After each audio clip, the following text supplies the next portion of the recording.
ঝিনাইদহে নিয়ন্ত্রণ হারানো বাসের চাপায় প্রাণ গেল সাইকেল আরোহীর। ঝিনাইদহের কালীগঞ্জ উপজেলার বারবাজার এলাকায় নিয়ন্ত্রণ হারানো একটি যাত্রীবাহী বাসের ধাক্কায় কাউসার আলী ৫০ নামে এক সাইকেল আরোহীর মর্মান্তিক মৃত্যু হয়েছে। মঙ্গলবার দুপুর ১২টার দিকে খুলনা থেকে ছেড়ে আসা বেপরোয়া গতির কুষ্টিয়াগামী রূপসা পরিবহনের একটি বাস বারবাজার বাসস্ট্যান্ড এলাকায় পৌঁছে হঠাৎ নিয়ন্ত্রণ হারায়। এ সময় বাসটি সাইকেল চালক কাউসার আলীকে চাপা দিয়ে পাশের একটি খাবার হোটেলে গিয়ে ধাক্কা দেয়। ঘটনাস্থলেই তার মৃত্যু হয়।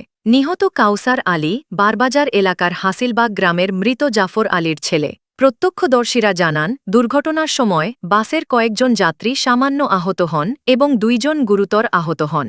স্থানীয়রা আহতদের উদ্ধার করে যশোর ২৫০ শয্যা জেনারেল হাসপাতালে পাঠান। বারবাজার পুলিশ ফাঁড়ির ইনচার্জ আলমগীর কবির জানান, দুর্ঘটনার খবর পেয়ে হাইওয়ে পুলিশের একটি দল ঘটনাস্থলে পৌঁছে প্রয়োজনীয় ব্যবস্থা নিচ্ছে। একজন সাইকেলে আসছিলেন, যাচ্ছিল, সাইকেলের চাকার সাথে কাঠের সাথে গলা হয়ে গেল। পরে তো ওর টাইমে বেরো করে গেছে, এখন শুনলাম বই রেগে গেছে। এখানে ওই যে ওই পাশে মিজান আছে না, কাঠমিল, মিজানের ভাই বাড়ি হাসিল ভাই, হ্যাঁ মারা গিয়েছে, মিজানের স্বাস্থ্য ভাই। এরকম কিছু হয়নি। আমি ওই জায়গা থেকে উঠে মানে কেউ রাস্তা পারে আসছে, আর এসে পিছন থেকে ধরো আমি টানি বাইক করে আমি সোজা রাস্তায় যাচ্ছিলাম, এসেও মেরে পিছন তো মেরে দিয়েছে। পিছন থেকে মেরেছে। কেউ ছিল গাড়িতে? গাড়িতে কেউ ছিল? গাড়ি ৩ জন প্যাসেঞ্জার তো গাড়ি রয়েছে।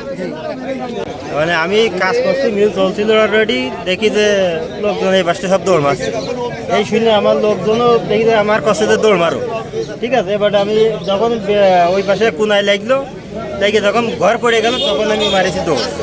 পরে দেখি যে তাড়াতাড়ি সমস্ত বন্ধ করলাম, ভিতরে যে কোনো রকম যেহেতু বন্ধ করলাম, তাকে তাছাড়া আর কিছু না।